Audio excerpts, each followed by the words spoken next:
Bueno, muy bien, aquí iniciamos 3 décimas de grado bajo cero la sensación térmica en Mar del Plata. Noche cerradita, te diría, aún si bien estamos en periodo de luna llena.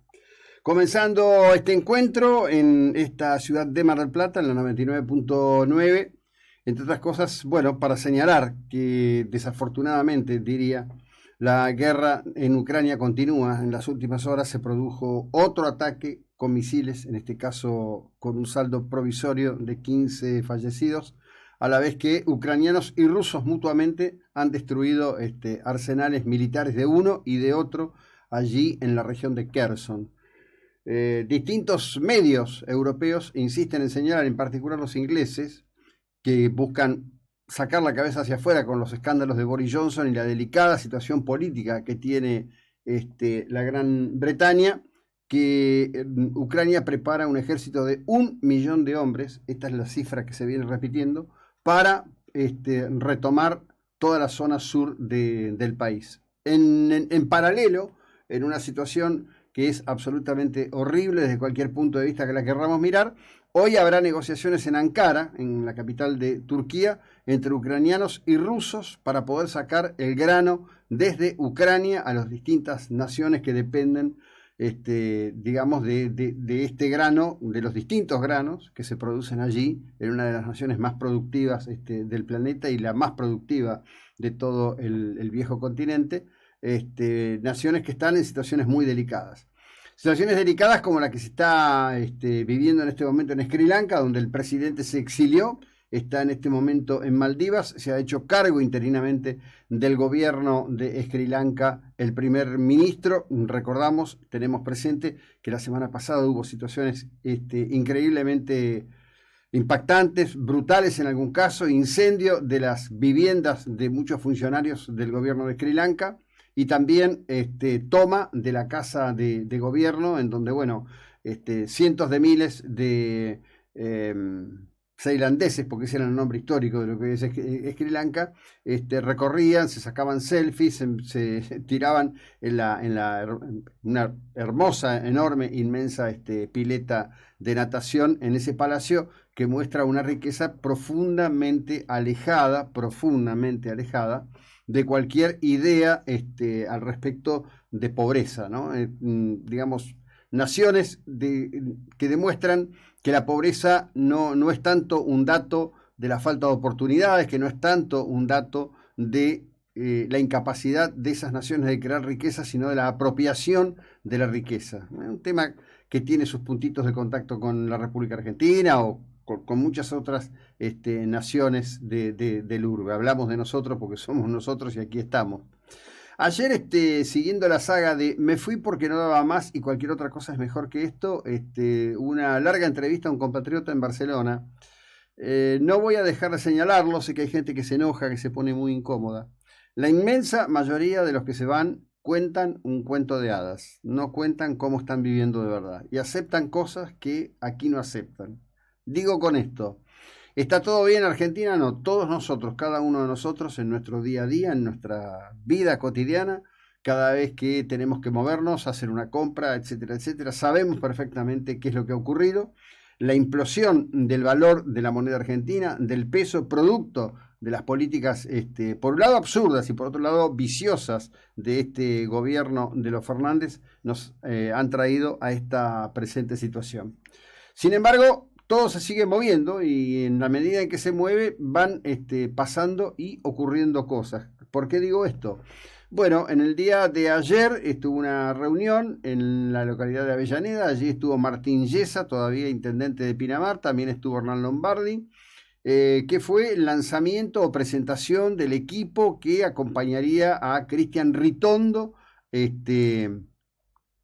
al frente de la gobernación de la provincia de Buenos Aires, en el caso supuesto que Ritondo, ya ahora decidido a disputar la candidatura, enfrente la PASO, gane la PASO, sea el candidato, siendo el candidato gane, etcétera, todo lo que falta. Bueno, pero presentaron un equipo de gente. Ritondo se pronunció en contra de cualquier idea de partir la provincia de Buenos Aires, dijo que no es cierto que la provincia es ingobernable, que hay que saber, que hay que conocer, que hay que tener equipo, etcétera, etcétera, etcétera. Bueno, se verá para dónde va esto. El que no para un segundo es Javier Iguacel, que está realmente en una campaña de reunir voluntades para acompañar su candidatura a gobernador y que, repitiendo un concepto que ya había vertido aquí en la 99.9, recientemente en un programa de la televisión porteña volvió a reiterar que nunca jamás sería parte o integraría una lista que esté encabezada por Horacio Rodríguez Larreta como candidato a presidente de la Nación. Esta introducción viene también en este sentido. Cada día, por horas, ¿no? Escucho, después de la crítica política, después de mostrar extremos económicos, un frasco de café soluble, 1.076 pesos, 1,5 litros de aceite, 1.082 pesos. El discurso es más o menos este. Primero se introduce la degradación del valor de la moneda, que es algo que todos sabemos, que todos sentimos y que todos percibimos. Y con posterioridad se hace una pregunta que parece inocente. Es, ¿y cuánto más se aguanta así? La pregunta de ¿y cuánto más se aguanta así? Está en boca de muchos, algunos, doy nombres para que quede claro, Eduardo Feynman, por ejemplo, que fue uno, en ese momento era partiquino, no era un actor central como es hoy. Era partiquino del equipo de Daniel Haddad, junto con Antonio Laje, ¿no? Hay gente que es muy hábil en esto y rescata videos de aquellos momentos. Los conceptos son los mismos, los términos son los mismos, y después vienen los otros que dicen, bueno, acá hace falta un Duhalde o un Remeslenikov. Hay que decir un par de cosas que yo creo que pasaron de largo, que en el abotargamiento que produce la conflictividad de la situación económica y el acting mediático al respecto del dolor por los que padecen, porque siempre es un acting completo que se hace, ¿no? Recordemos las lágrimas de Lucio Di Matteo, recordemos las lágrimas de Mirta Tundis, o la indignación de Florencia Peña. Compartíamos el video ayer donde se ve cómo Florencia Peña se indignaba por la alza de precios en el gobierno del Macri y ahora considera, bueno, sí, no es nada, estas son cosas que ocurren, ¿viste? Ya, sí, está todo bien. No, no está bien, no hay nada bien. La auténtica razón por la que cayó, se desplomó, implosionó el programa de convertibilidad tuvo que ver por la inconsistencia fiscal del programa de convertibilidad. La ley de convertibilidad decía que el Banco Central atesoraba $1 por cada peso en circulación. En ese momento el Banco Central tenía 30.000 millones de dólares de reservas. Pero comenzó a tensionarse la situación por la insostenibilidad fiscal de todo ese proceso, en donde el principal actor que impulsó el endeudamiento de la República Argentina y empezó a complicar la balanza de pagos fue precisamente la provincia de Buenos Aires, gobernada por Duhalde y de la cual Remeslenikov era el ministro de Economía. Ni Remes ni Duhalde repararon nada, simplemente se produjo una catástrofe en el interinato de Rodríguez A, que llamó al default, celebrado por todo lo alto, por todos los integrantes del Congreso argentino en aquel momento, o por una enorme mayoría de integrantes del Congreso argentino, y con posterioridad el proceso devaluatorio que produjo un desbalance fenomenal, llevando de 1-1 a 4-1 el valor de la moneda para después quedar en 3 y más o menos funcionar ahí en 3-1 durante casi 4 años. El verdadero desquicio lo arma Cristina. ¿Por qué lo arma Cristina? Bueno, porque había recursos, porque la política monetaria estaba encauzada y Cristina comienza, entre otros con Kicillof, a generar algo que hizo que ingresara al gobierno con 3% de déficit y entregar al gobierno con 12% de déficit fiscal. No es muy complicado hoy para los argentinos entender estas cuestiones. Pero también quiero hacer cita de algo que escucho mucho. Estamos hablando mucho del tema del peso boliviano y del valor del peso boliviano. Ayer alguien decía que la deuda externa de Sri Lanka tiene mejor valor, esos papeles tienen mejor valor que la deuda externa argentina. Y alguien también, buscando el caos, se preguntaba inocentemente si lo que pasó en Sri Lanka podrá ocurrir en Argentina. No, no va a ocurrir en Argentina. Lo que ocurrió en la primavera árabe, lo que está ocurriendo hoy en Sri Lanka, lo que está ocurriendo en algunos países africanos es consecuencia del hambre.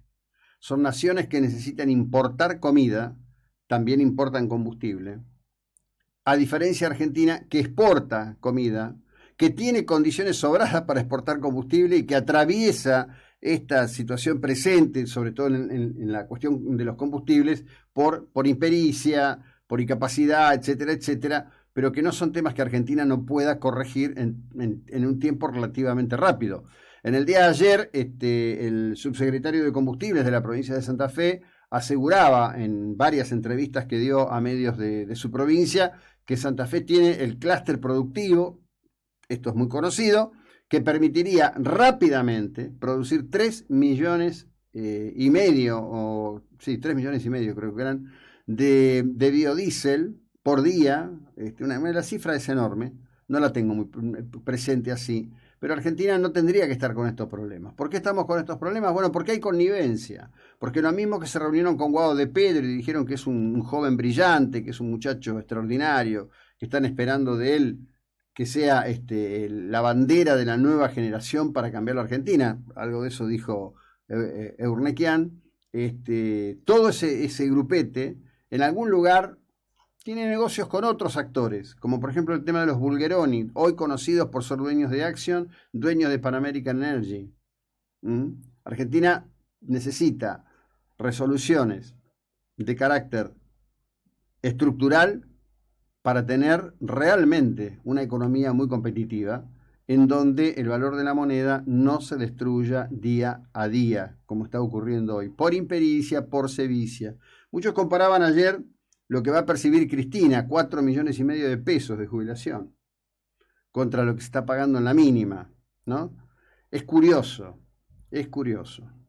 Es curioso que esto pase, ¿no? Curioso que Fernanda Montoto Raberta haya firmado. Es curioso que no haya apelado. Curioso digo desde el punto de vista institucional, por supuesto que desde el punto de vista de una estructura política vertical, en donde los que siguen a Cristina son una suerte de adoratrices de Cristina, tiene una lógica. No es una lógica sensata, es una lógica enferma, pero tiene una lógica. 7:14 minutos, ya continuamos.